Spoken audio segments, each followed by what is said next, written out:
भगवान कृष्ण का जन्मोत्सव यानी जन्माष्टमी हिंदू धर्म का महत्वपूर्ण त्योहार है। द्वापर युग में श्री कृष्ण विष्णु के 8वें अवतार रहे।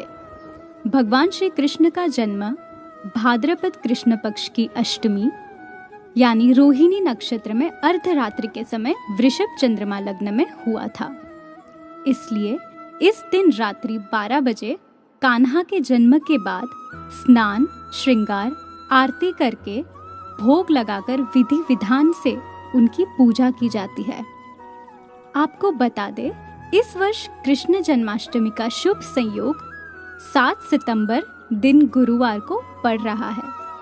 मान्यता है कि जन्माष्टमी के दिन जो भक्त भगवान श्री कृष्ण की विधि पूर्वक पूजा के बाद व्रत कथा पढ़ता है, उसे कान्हा की कृपा से जीवन में सुख समृद्धि का आशीर्वाद प्राप्त होता है।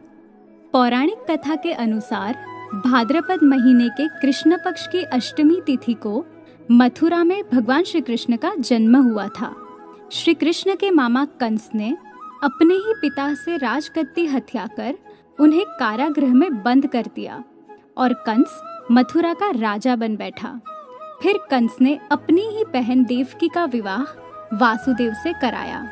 लेकिन तभी देवकी की विदाई के समय आकाशवाणी हुई कि देवकी और वासुदेव की संतान कंस की मौत का कारण होगी। आकाशवाणी को सुनकर कंस बहुत भयभीत हो गया और अपनी बहन देवकी के साथ उसके पति वासुदेव दोनों को कारागृह में बंद कर दिया। कंस ने अपनी मृत्यु के डर से देवकी और वासुदेव की 7 संतानों को मार दिया। फिर जब देवकी 8वीं संतान को जन्म देने वाली थी तो उस दिन बहुत तेज आकाशीय बिजली कड़क रही थी। फिर रात के 12 बजते ही जिस कारागृह में देवकी और वासुदेव बंद थे, उसके सभी पहरेदार भी गहरी नींद में सो गए और कारागृह के ताले स्वयं ही टूट गए।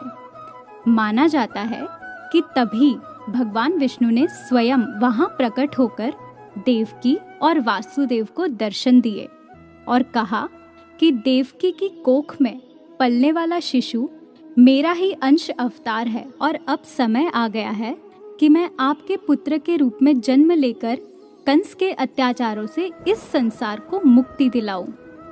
फिर उसी क्षण कृष्ण ने देवकी के कोख से जन्म लिया।